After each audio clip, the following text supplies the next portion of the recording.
മറ്റൊരു ദാരുണമായ സംഭവമായിരുന്നു ഇന്നലെ ഭാരതപ്പുഴയിൽ ഒഴുക്കിൽപ്പെട്ട 4 പേർ മരിക്കാനിടയായ സംഭവം. അതിൻ്റെ വിശദാംശങ്ങളുമായി ശരത് ഓങ്ങല്ലൂർ കൂടി ചേർന്നു. Good morning കേരളത്തിനൊപ്പം.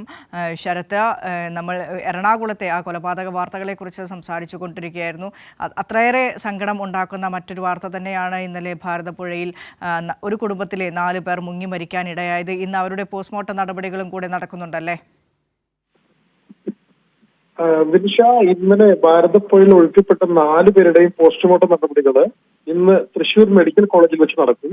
ഈ ഒഴുക്കിൽപ്പെട്ട കുട്ടികളെ രക്ഷിക്കാൻ വേണ്ടി ഇറങ്ങിയ ദമ്പതികളടക്കമാണ് ഈ 4 പേരാണ് മരിച്ചിട്ടുണ്ടായിരുന്നത്.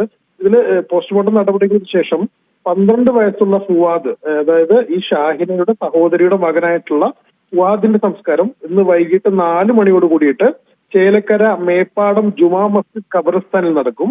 മറ്റുള്ളവരുടെ, അതായത് ഷാഹിനയുടെയും ഭർത്താവ് കബീറിന്റെയും മകൾ സെറയുടെയും സംസ്കാരം ഉച്ച കഴിഞ്ഞ് ചെറുതുരുത്തി വെട്ടിക്കാട്ടി ജുമാ മസ്ജിദ് ഖബർസ്ഥാനിലാണ് നടക്കുക.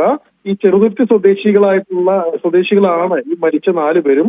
ഓടക്കൽ വീട്ടിൽ കബീർ, ഭാര്യ ഷാഹിന, അവരുടെ മകൾ 10 വയസ്സുള്ള സറ, ഷാഹിനയുടെ സഹോദരിയുടെ മകനായിട്ടുള്ള 12 വയസ്സുള്ള ഫുവാദ് എന്നിവരാണ് ഇന്നലെ വൈകിട്ട് 5 മണിയോട് കൂടിയിട്ട് പാഞ്ഞാൾ പഞ്ചായത്തിലുള്ള പൈങ്കുളം ശ്മശാനം കടവിന് സമീപത്ത് ഒഴുക്കിൽപ്പെട്ടത്. അതായത് കുട്ടികൾ, അവരുടെ മകൾ 10 വയസ്സുള്ള സറ, ഷാഹിനയുടെ സഹോദരിയുടെ മകനായിട്ടുള്ള 12 വയസ്സുള്ള ഫുവാദ് എന്നിവരാണ് ഇന്നലെ വൈകിട്ട് 5 മണിയോട് കൂടിയിട്ട് പാഞ്ഞാൾ പഞ്ചായത്തിലുള്ള പൈങ്കുളം ശ്മശാനം കടവിന് സമീപത്ത് ഒഴുക്കിൽപ്പെട്ടത്.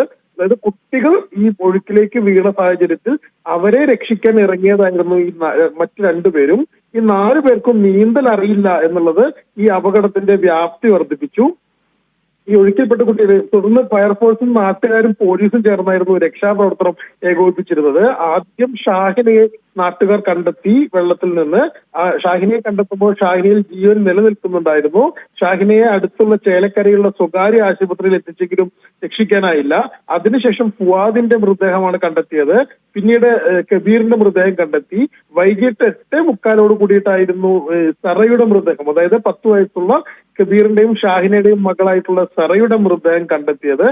ഇവര് 4 പേരുടെയും മൃതദേഹം ഈ ചേലക്കരയിലെ സ്വകാര്യ ആശുപത്രിയിൽ എത്തിച്ചു. ഇന്നലെ തന്നെ ചേലക്കര MLA UR പ്രദീപിന്റെ ഇടപെടലിന്റെ ഭാഗമായിട്ട് ഇന്നലെ രാത്രി തന്നെ ഇവരുടെ ഇൻക്വസ്റ്റ് നടപടികൾ പൂർത്തിയാക്കി. 4 പേരുടെയും ഇൻക്വസ്റ്റ് നടപടികൾ പൂർത്തിയാക്കി മൃതദേഹം തൃശൂർ മെഡിക്കൽ കോളേജ് മോർച്ചറിയിലേക്ക് മാറ്റിയിരിക്കുന്നു. ഇവരുടെ ഏതായാലും പോസ്റ്റ്മോർട്ടം നടപടികളിലേക്ക് കടക്കുകയാണ്. ഭാരതപ്പുഴയിൽ ഒഴുക്കിൽപ്പെട്ട് മരിച്ച 4 പേരുടെയും പോസ്റ്റ്മോർട്ടം നടപടികൾ പൂർത്തിയാക്കി മൃതദേഹങ്ങൾ ബന്ധുക്കൾക്ക് വിട്ടു നൽകും. ശരത് ഓങ്ങല്ലൂരാണ് വിശദാംശങ്ങൾ പങ്കുവച്ചത്.